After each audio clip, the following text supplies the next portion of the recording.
adjoints, je pense. Bref, c'est lui qui s'occupait de ça. Et comme ça se passait à cette époque, généralement, le gouverneur qui était nommé dans une province X n'était pas originaire de cette province-là. Et ça a marché. Ça a renforcé la cohésion nationale. Aujourd'hui, on a laissé aux provinces le soin de s'occuper de cela, avec les lacunes qui sont les leurs. Aujourd'hui, nos provinces sont démunies. Les moindres sommes d'argent qui passent par là, tout le monde veut se les partager. On ne pense même pas à les investir dans le développement de la province. Donc, la course justement à ces petites sommes d'argent fait que ça exacerbe le tribalisme.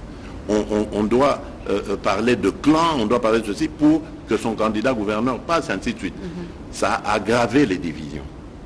À l'époque, on réfléchissait, quand on parlait, je prends un exemple, du Kasaï par exemple, Kasaï oriental, on ne voyait pas, quand on parlait d'un ministre du Kasaï oriental au gouvernement, mais les gens s'en contentaient, ils disaient, ah oui, voilà, on a un ministre au moins du Kasaï oriental. Mais aujourd'hui, ce n'est pas le cas. Quand vous parlez de ministre, oui, mais d'accord, oui, mais c'est un ministre du Kasaï, mais il est du territoire de Katanda. Nous, on en veut un pour Kabea Kamanga. Et c'est comme ça aussi dans les provinces que ça se passe. Et ça, c'est très dangereux. Moi, je suis vraiment pour ça, et je pense, si les Congolais me renouvellent leur confiance, je vais demander à ce que le Parlement revoie cela.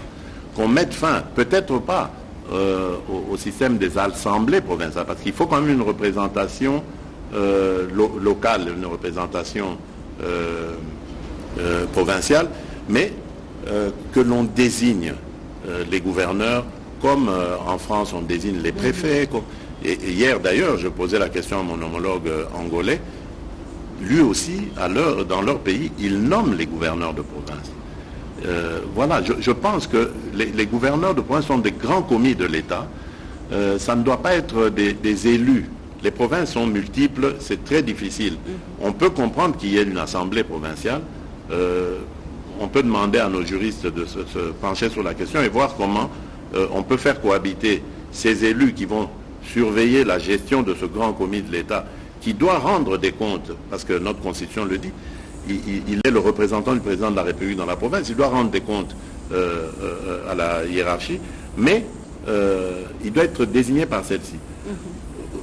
Comprenez dans quelle difficulté je me trouve d'avoir nommé un gouverneur, d'attendre des résultats, des rapports de lui, et d'apprendre un jour qu'il a été dégommé par l'Assemblée provinciale et que cette province n'est plus en situation de pouvoir être gérée. C'est un système qui tue la démocratie, qui tue aussi la gestion de nos provinces, et je crois que nous devons, en hommes avisés, nous pencher sur cette question et essayer de la résoudre de manière à ce que l'intérêt du pays soit mis en avant. Alors, on est en train de chuter. Depuis que vous êtes président de la République, quel a été votre plus grand regret?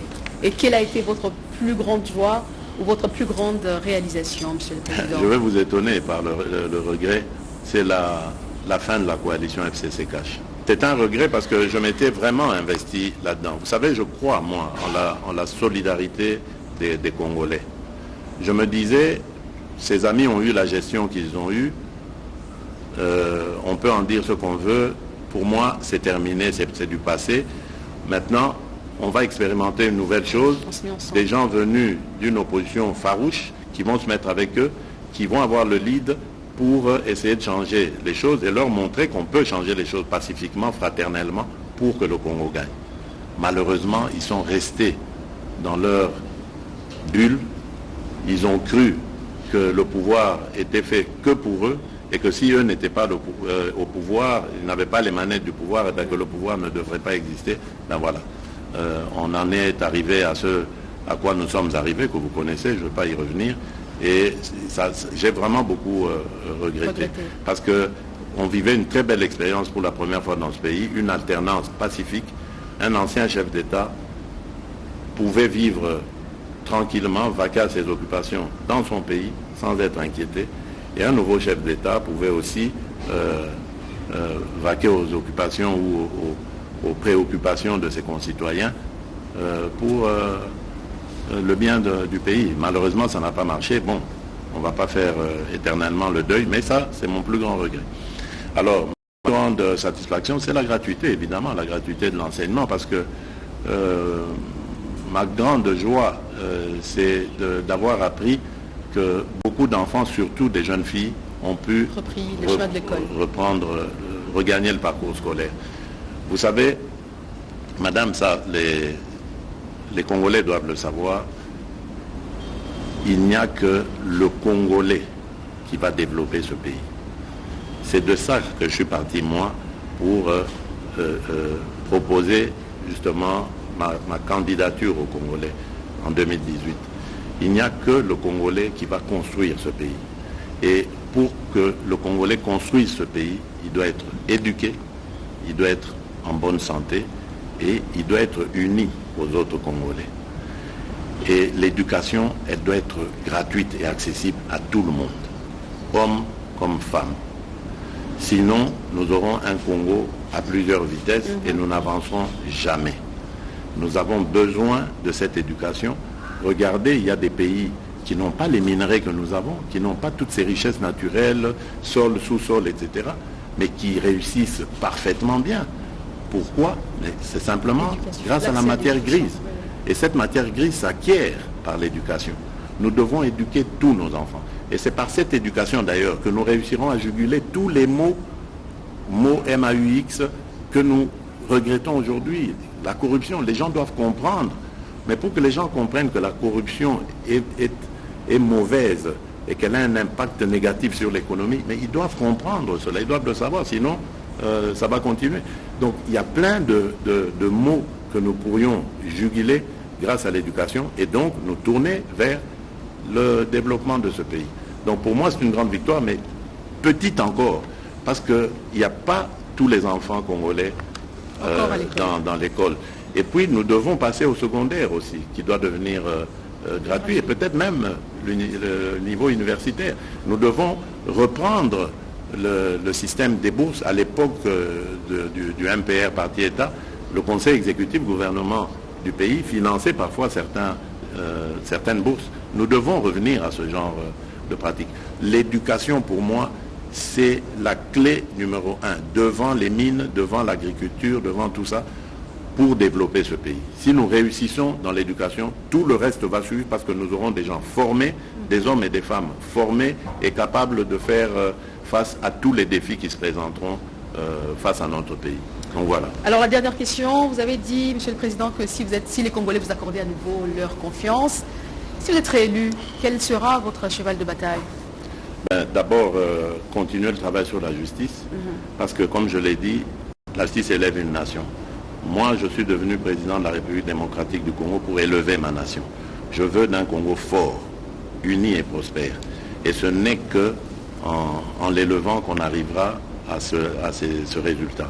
Donc, je vais continuer le travail pour crédibiliser la justice, la voir vraiment comme un vrai partenaire à mes côtés pour combattre les fléaux qui ont ruiné notre économie. Et bien sûr, je vais me tourner toujours vers le social parce que je viens moi-même d'une force politique qui met l'accent sur le social en priorisant le Congolais, le peuple d'abord. Et donc, je vais continuer. Je sais qu'il y a beaucoup à faire. Je ne veux pas non plus d'un peuple de dépendants, un peuple de gens qui sont assistés continuellement. Non.